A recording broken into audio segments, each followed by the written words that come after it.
Hello everyone, welcome once again in my YouTube channel in AK career academy. तो देखिए, अभी हम लोग क्लास 10 की हिस्ट्री को पढ़ रहे हैं, जिसमें आपको दूसरा चैप्टर पढ़ाया जा रहा है समाजवाद और साम्यवाद, यानी सोशलिज्म एंड कम्युनिज्म।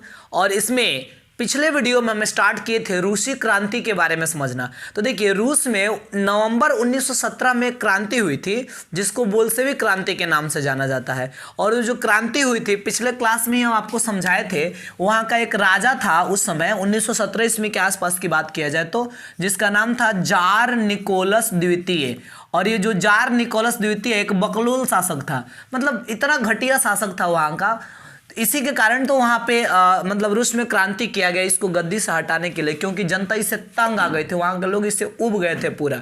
और ये जितना खतरनाक नहीं था, एक से खतरनाक तो एक मेहरुआ थी, मतलब इसकी वाइफ जो थी इससे भी ज़्यादा डेंजर थी। और उसका नाम था जरीना, नाम है उसका जरीना, ठीक है। और बहुत मतलब उसका जरीना जो थी ना, ये ऐसे नेचर के आदमी थे, वो नाक कटवा कर रख देती पूरे राजघराने का रूस में, ठीक है। तो ये सारी चीज़ें जरीना के बारे में आज हम लोग समझने वाले हैं, स्पेशली आज के पूरे वीडियो में। तो एंड तक बने रहिए और काफ़ी मज़ेदार होने वाला है आज का क्लास ये। तो देखिए, पिछले वीडियो में हम आपको समझाए थे कि जार किस प्रकार काफ़ी निरंकुश और अयोग्य शासक था। वहाँ रूस में किसानों की स्थिति, मजदूरों की स्थिति, वहाँ कल कारखानों और उद्योगों की स्थिति कैसी थी। राजा के द्वारा जो रूसीकरण की नीति अपनाया गया था वहाँ पे रूस की जनता के लिए, तो कितना डेंजरस था वहाँ के लोगों के लिए। और ये सारा कैसे रूसी क्रांति का कारण बना, उसको पिछले क्लास में समझे थे। और आज की क्लास में, आज के वीडियो में हम आपको बताने वाले हैं रूसी क्रांति के 3 बहुत ही महत्वपूर्ण कारण, और तीनों बहुत मज़ेदार है। और यहीं से समझ में आएगा आपको कि रूसी क्रांति की शुरुआत इस प्रकार हो ही गई। तो देखिए, आज की क्लास में एक कारण हम आपको बताने वाले हैं कि जापान से रूस की हार हो गई। एक भयानक युद्ध हुआ था रूस और जापान के बीच में। फिर उसके बाद मतलब हुआ क्या कि खूनी रविवार एक बहुत खतरनाक घटना थी जो रूस में घटित हुआ, उसके बारे में हम लोग जानेंगे। और बकलोलिए किस तरह अपना नाक कटवाई थी, इसके बारे में हम लोग जानेंगे। और यही क्रांति का तत्कालीन कारण बना। तो आइए स्टार्ट करते हैं। सबसे पहले हम यहाँ पे देखेंगे रीजन के रूप में अगर देखा जाए तो 5 कारण हम ऑलरेडी समझ चुके हैं पिछले क्लास में। दैट मीन्स छठे कारण की हम लोग चर्चा करते हैं, ठीक है। तो छठा कारण ये था कि रूस जापान युद्ध जब हुआ तो इस रूस जापान युद्ध में रूस पराजित हो गया, ठीक है। तो ये इसका छठा कारण, समझिए ध्यान से। ये जो रूस है ये पूरे दुनिया का सबसे बड़ा देश है, पूरे दुनिया का सबसे बड़ा देश, ठीक है। इसका एरिया अगर आप देखेंगे, मतलब देखिए, हम ये आपको बताएं कि ये विश्व का सबसे बड़ा देश है, सबसे बड़ा देश। इसका क्षेत्रफल की अगर हम बात करेंगे तो अबाउट 170, लगभग 170.12, मतलब मान लीजिए लगभग 170 लाख वर्ग किलोमीटर, यानी इतना किलोमीटर स्क्वायर इसका एरिया है रूस का। दुनिया का सबसे बड़ा देश है, ठीक है। और ये जो जापान है ये एशिया महादेश का एक छोटा सा देश है, यानी एशिया महादेश का एक बहुत छोटा देश है एशिया महादेश का, ठीक है। और ये जो जापान है, इतना छोटा देश होने के बावजूद भी जब रूस और जापान में युद्ध हुआ 1905 ईस्वी में यह लड़ाई की गई थी। और इस युद्ध में बेचारा रूस, अब इसको बेचारा ही कहेंगे ना, तो सर इतना बड़का काम के लिए कि हार गया लड़ाई में एक छोटा सा देश से। तो रूस जो है इतना बड़ा होने के बावजूद भी यह जापान से पराजित हो गया, यानी 1905 की लड़ाई में जापान जीत गया, रूस को हरा दिया। अब सोचिए कि रूस की जनता पर क्या बीता होगा। ये कहाँ गया, ये बकलोल राजा था, एक शासन काल में ऐसा हुआ। ये जो जार निकोलस द्वितीय जो है इतना घटिया शासक था। अब सोचिए, इतना बड़ा देश लेकर जब ये छोटा सा देश से हार गया, इसका मतलब कहीं ना कहीं रूस की जो सैनिक व्यवस्था है, कहीं ना कहीं रूस की जो प्रशासनिक व्यवस्था में बहुत सारी कमियां हैं, तभी तो ये हार गया। और ये बिल्कुल अयोग्य था, एक अंदर किसी भी चीज़ की इसके अंदर काबिलियत ही नहीं था, जिसके कारण रूस को हार का सामना करना पड़ा, हार का मुंह देखना पड़ा जापान के समक्ष। अब जापान से, जब जापान जैसे छोटे से देश से रूस हार गया, ठीक है, तो उससे रूस की जनता को काफ़ी अपमान महसूस हुआ। रूस की जनता को तब तो ऐसा लगने लगा कि भाई रूस से ऐसे शासक की गद्दी को हटाना ही पड़ेगा, इसको जड़ से उखाड़ कर फेंकना पड़ेगा। ये ऐसा शासक जब तक रहेगा तब तक रूस का कल्याण नहीं हो सकता है। पूरे दुनिया के लेवल पर रूस का जो एक छवि था कि रूस एक अच्छा देश है, या फिर इसके पास ठीक ठाक पावर था, मतलब पहले के समय में, बट पूरे दुनिया के नज़र में रूस का छवि गिर गया जब ये जापान से भी पराजित हो गया। तो रूस की जनता के अंदर इतना ज़्यादा आक्रोश आया कि राजा के खिलाफ तो आंदोलन अब होना ही था, क्रांति राजा के खिलाफ तो होना ही था। ठीक है, तो ये जो रूस जापान युद्ध हुआ और इसमें जो जापान रूस को हराया, ये रूसी क्रांति का यानी राजा के खिलाफ आंदोलन करने का बहुत बड़ा रीजन बना। समझ में आ गया ये पॉइंट। चलिए अब आगे बढ़ते हैं। 7वां कारण हम आपको समझा दें। 7वां कारण था खूनी रविवार। क्या था? खूनी रविवार। और इसको समझिएगा जरा ध्यान से। ठीक है, खूनी रविवार बड़ा इंपॉर्टेंट क्वेश्चन है, एग्जाम में पूछा भी जाता है कि खूनी रविवार से आप क्या समझते हैं, शॉर्ट टाइप क्वेश्चन में। ठीक है, तो देखिए खूनी रविवार के बारे में बताते हैं। हाई जब रूस जो था ना, ये जब जापान से हार गया, हाई जब जापान जैसा छोटा सा देश इसको हरा दिया, तब रूस की जो जनता है इसको कितना सहेगी, कितना बर्दाश्त करेगी।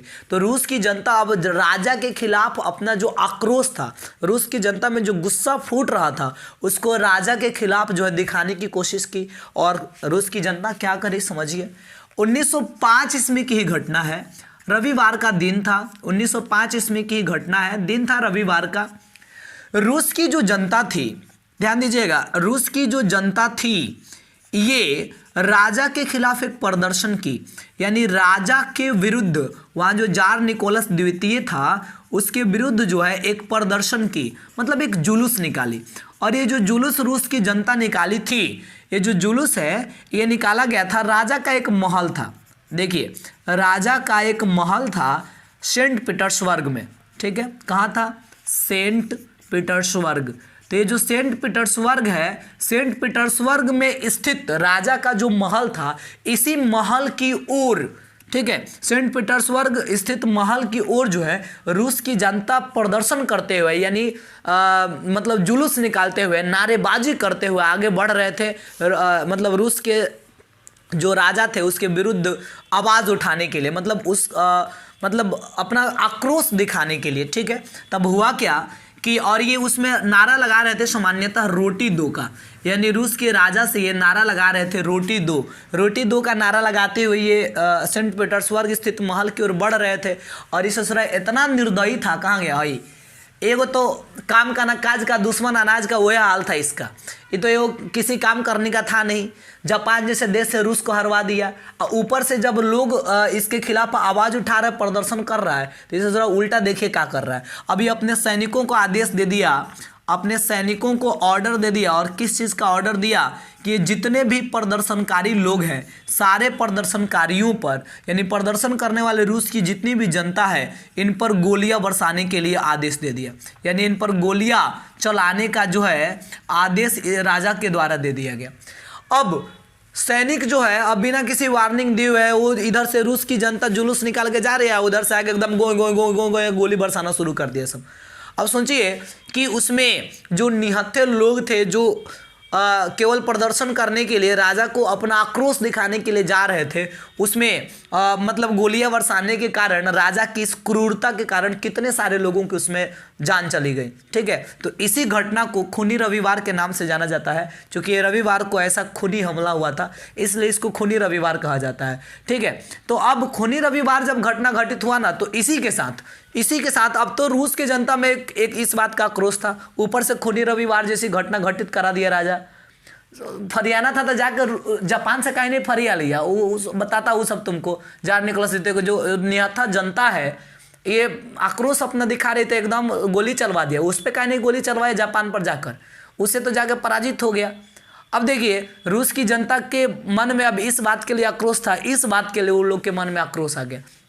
अब क्या होगा कि जो रूस की जनता है तुरंत 1905 में ही राजा के खिलाफ एक क्रांति की शुरुआत कर दी है। मतलब 1905 में ही रूस में एक क्रांति की लोगों ने शुरुआत कर दिया, लेकिन एक क्रांति को सफलता नहीं मिल पाई। राजा के पास जो पावर था, उसका जो सैन्य शक्ति था, उसकी सहायता से इस क्रांति को राजा दबा दिया, मतलब कुचल दिया। इस क्रांति को सफलता नहीं मिल पाया। लेकिन ये जो क्रांति की आग थी, मतलब क्रांति की चिंगारी थी, ये रूस की जनता के मन में अभी भी सुलग रहा था, वो खत्म होने वाला नहीं था। ठीक है, अब देखिए ये चीज दिखाई कब दिया, तो अब 8वां कारण इसका समझिएगा, और यही है रूस के क्रांति का तत्कालीन कारण। ठीक है, यानी रूस की जो बोल्शेविक क्रांति हुई थी उसका ये तत्कालीन कारण हम लिख दिए। रूसी क्रांति का तत्कालीन कारण क्या था, अभी इसको समझिए। कितना कितना माने घटिया व्यवस्था कर दिया था सब रूस का ये लोग, वो आपको समझ में आएगा इस कारण से। तो देखिए फर्स्ट वर्ल्ड वार के बारे में आपको हम थोड़ा सा बताते हैं क्योंकि उसी से रिलेटेड है, ठीक है। प्रथम विश्व युद्ध में क्या हुआ, रूस का पराजय हो गया। क्या हो गया, रूस का पराजय हो गया। अब बताइए इस चारों ओर जाके हार रहा है, अब बिना काम करने का फर्स्ट वर्ल्ड वार में भाग ले लिया। अपना देख नहीं रहा है कि कितना बुरा स्थिति है। अब ये क्या हुआ, फर्स्ट वर्ल्ड वार में भाग ले लिया। अब प्रथम विश्व युद्ध में रूस की सेनाएं मारी जाने लगी, बिकॉज रूस की जो सेना थी, अब सोचिए ये जो राजा था, ये जो जार निकोलस द्वितीय था, इसके शासनकाल में रूस का इतना बदतर स्थिति हो गया था कि रूस की जो सैनिक थी, इस सैनिकों को बढ़िया से भोजन भी नहीं मिलता था, सैनिकों को भोजन भी ठीक ढंग से नहीं मिलता था। सैनिकों के पास जो अस्त्र शस्त्र जिस प्रकार से होना चाहिए, जिस प्रकार से अन्य देशों के पास उस समय था, जैसे जर्मनी, इटली वगैरह जो कंट्री थे, या जो ऑस्ट्रिया वगैरह जो था, जो प्रथम विश्व युद्ध में इसके अपोजिट साइड में, रूस के अपोजिट साइड में जो भाग लिया था, या फ्रांस, ब्रिटेन वगैरह जो सब था, उस सबके सेनाओं के पास जो अस्त्र शस्त्र वगैरह था, वो सब रूस के सेना के पास था ही नहीं। रूस की सेना के पास बहुत कम फैसिलिटी थी। तो रूस का जो है प्रथम विश्व युद्ध में पराजय हो गया, यानी प्रथम विश्व युद्ध में ये हारने लगा। और जब ये हारने लगा तो ये जो रूस का राजा था, यानी रूस का जो जार था, इसका पूरे रूस में जनता जो है अपमान करने लगी कि इसके चलते, मतलब इसके खराब व्यवस्था के कारण, यानी वहाँ के जार के खराब व्यवस्था के कारण रूस की सेना पराजित हो रही है, रूस की सेना मारी जा रही है प्रथम विश्व युद्ध में। इस पर कोनो फर्क नहीं पड़ रहा है, एकदम गुस्सिया गया, खिसिया गया, एकदम कह रहे हमारा अपमान इस तरह से चला गया एकदम। फर्स्ट वर्ल्ड में कह रहा है कि अब क्या कह रहा है ये जार निकोलस द्वितीय कि अब हम सेनाओं का कमान संभालेंगे।